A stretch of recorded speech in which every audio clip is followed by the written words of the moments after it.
வணக்கம். இன்னைக்கான நம்மளோட பதிவு என்னங்கிறத பார்த்துருவோம். ஓகேவா? லாங் வீடியோவில் வந்துட்டு இன்னைக்கு நம்ம பார்க்க போகிறது வந்து ஸ்டிச்சிங்.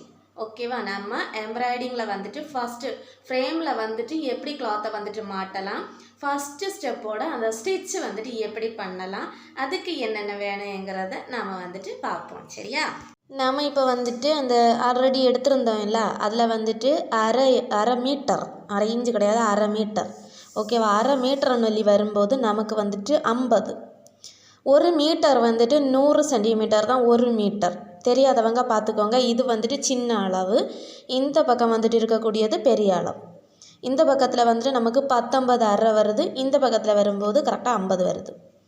சரியா? இந்த மாதிரி தான் நமக்கு வந்துட்டு அளவுகள் வரும். இந்த 50 சென்டிமீட்டர்னு சொல்லக்கூடியது 1 மீட்டர்னு வரும்போது 1 மீட்டர் வந்துட்டு 100 சென்டிமீட்டர். சரியா? இப்போ நம்ம வந்துட்டு 50 தான் அந்த ரேஷன் கடையிலேருந்து நம்ம வந்துட்டு கட் பண்ணி எடுக்க போகிறோம். சரியா? இப்போது அது எடுத்தால் தான், நம்ம கட் பண்ணி எடுத்தால் மட்டும்தான் இந்த ஃப்ரேமில் வந்துட்டு மாட்ட முடியும். இல்லைன்னா உங்களுக்கு வந்துட்டு அரை மீட்டர் துணி வேண்டாம் அப்படின்னு சொல்லிட்டு நினைக்கிறீங்கன்னா ஒரு ஷார்ட்டான ஒரு மெத்தட் சொல்லி தரலாம். இப்போ நமக்கு வந்துட்டு ஒரு ஃப்ரேம் அளவுக்கு வந்துட்டு நம்ம இந்த மாதிரி வட்டத்துக்கு வேணும்னா கட் பண்ணி எடுக்கலாம், இல்லைன்னா இந்த மாதிரி சதுர வாக்குக்கு வேணும்னா கட் பண்ணி எடுக்கலாம். ஆனால் அதில் வந்துட்டு என்ன விஷயம்னா, ஃபஸ்ட்டு ஒரு ஃப்ரேமுக்கு மட்டும்தான் நம்ம இதில் பண்ண முடியும். செகண்ட் ஃப்ரேமுக்கு வந்துட்டு நம்ம என்ன பண்ண முடியும், வேறு தான் கிளாத்தை வெட்டி எடுக்கணும். சரியா? இதில் நிறைய பீஸ் வந்துட்டு வேஸ்ட்டாக போயிடும். இந்த எண்டில் வரக்கூடிய எக்ஸ்ட்ரா பீஸ் வந்துட்டு வேஸ்ட்டாக போயிடும். இந்த பக்கத்துக்கு வரக்கூடியது மூணு பக்கமும் கிடையாது, ஃபுல் வட்டத்துக்கு வரக்கூடிய பக்கங்கள் எல்லாமே வேஸ்ட்டாக போயிடும். அதனால் நம்ம வெட்டும்போது அரை மீட்டர் துணி வந்துட்டு வெட்டி எடுத்துக்கிடணும். சரியா? இது இந்த மாதிரி வெட்டி எடுக்கிறது நல்லது தான், இல்லைன்னு சொல்லலை. கொஞ்சம் ஈஸியாக இருக்கும். பிகினர்ஸ் வந்துட்டு ட்ரை பண்ணுறதுக்கு இந்த மாதிரி ரவுண்டில் வெட்டி எடுத்திங்கன்னா ஈஸியாக இருக்கும். சரியா? ஏன்னா நம்ம வந்துட்டு காசு கொடுத்து வாங்கினது கிடையாதுல்ல. அப்போ இதில் வந்துட்டு நமக்கு தேவைக்கு வெட்டி எடுத்துக்கிடலாம். இருந்தாலும் ஸ்டார்டிங்கில் படிக்கும்போது நீங்கள் வந்துட்டு அரை மீட்டர் துணியாகவே கட் பண்ணி படிங்க, தான் நல்லா இருக்கும். ஓகேவா? இப்போ இதில் வந்துட்டு இந்த கரை நமக்கு வேண்டாம். அப்போ நம்ம இந்த கரையிலேருந்து வந்து நம்மளோட தேவைக்கான அளவை வந்துட்டு ஸ்டார்ட் பண்ணி எடுத்துக்கிடணும். சரியா?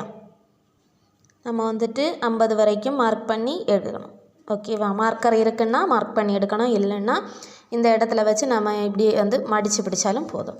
மடித்து பிடிச்சிட்டு நம்ம வந்துட்டு கட் பண்ணி எடுத்துடலாம்.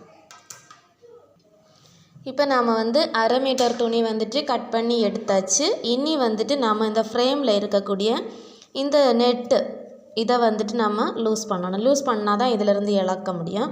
மற்றபடி டைட் பண்ணி வச்சுட்டு இழக்கிட்டிங்கன்னா இது உடஞ்சிரும். சரியா? இப்போ நமக்கு வந்துட்டு ஒற்றை வட்டையில் இருக்கக்கூடிய ஆரியில் என்ன பண்ணுவோமோ அதுதான். ஒற்றை வட்டையில் இருக்கக்கூடியதை வந்துட்டு கிளாத்துக்கு அடியில் வைக்கணும், மேலே வந்துட்டு கிளாத்து. சரியா? தெளிவாக பாருங்கள். கிளாத்துக்கு அடியில் தான் நம்மளோட ஒற்றை வட்டை வந்துட்டு இருக்குது. ஒற்றை வட்டை, சிங்கிள் வட்டை. சரியா? அட்ஜஸ்டபிள் வந்துட்டு நமக்கு இங்கே மேலே தான் இருக்குது. இனி வந்துட்டு கிளாத்தை வந்துட்டு நல்லா நீட்டாக வந்துட்டு அரேஞ்ச் பண்ணி பிடிச்சிட்டு கரெக்டாக வந்துட்டு அசம்பிள் பண்ணுங்கள். எந்த கேப்புமே இருக்காத அளவுக்கு கரெக்டாக வந்துட்டு, ஏன்னா தரையில் வச்சு பண்ணியாச்சுன்னா நமக்கு வந்துட்டு இந்த கிளாத்துக்கு வந்துட்டு சுருக்கங்கள் எதுவும் இல்லாமல் நீட்டாக வந்துட்டு வரும். அட்ஜஸ்ட் இது நம்ம அடுத்து வந்துட்டு கரெக்ட் பண்ணுறதுக்கு ஈஸியாக இருக்கும். சரியா? இப்போ ஃபுல்லாகவே வந்துட்டு நமக்கு வந்துட்டு இந்த மாதிரியான ஷேப்பில் வந்திருக்கு.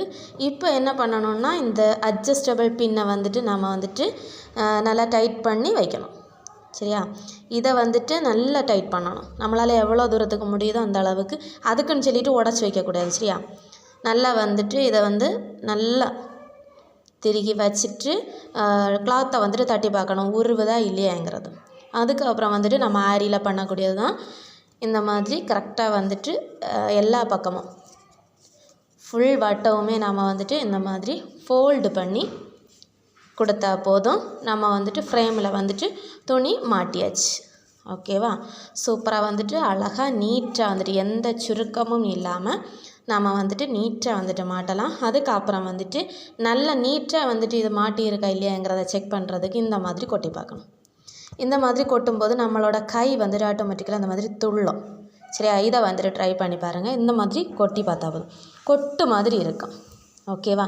இப்படி வச்சுருந்தா மட்டும்தான் நம்ம வந்துட்டு எடுக்கக்கூடிய டிசைன் வந்துட்டு எந்த மாற்றமும் இல்லாமல் அப்படியே ஸ்டிஃபாக நின்றுடும். சரியா? இன்றைக்கி வந்துட்டு நம்ம இவ்வளோ தான். நம்ம வந்துட்டு ஸ்டாண்ட்லேயே ஃப்ரேமில் வந்துட்டு ஃப்ரேம் வந்துட்டு திரும்பவும் சொல்கிறேன் 12 இன்ச். ஓகேவா? இந்த ஃப்ரேம் வந்து 12 இன்ச்சு. இந்த ஃப்ரேமில் வந்துட்டு கிளாத்தை வந்துட்டு நம்ம எப்படி மாட்டலாம், எவ்வளோ தூரத்துக்கு டைட்டாக மாட்டலாங்கிறது தான் நம்ம பார்த்துருக்கோம். இதோட ஸ்டிச்சிங் வீடியோ வந்துட்டு நாளைக்கு பார்க்கலாம். இந்த பதிவு உங்களுக்கு வந்துட்டு பிடிச்சிருந்தால் லைக் அண்ட் ஷேர் பண்ணுங்கள். நன்றி.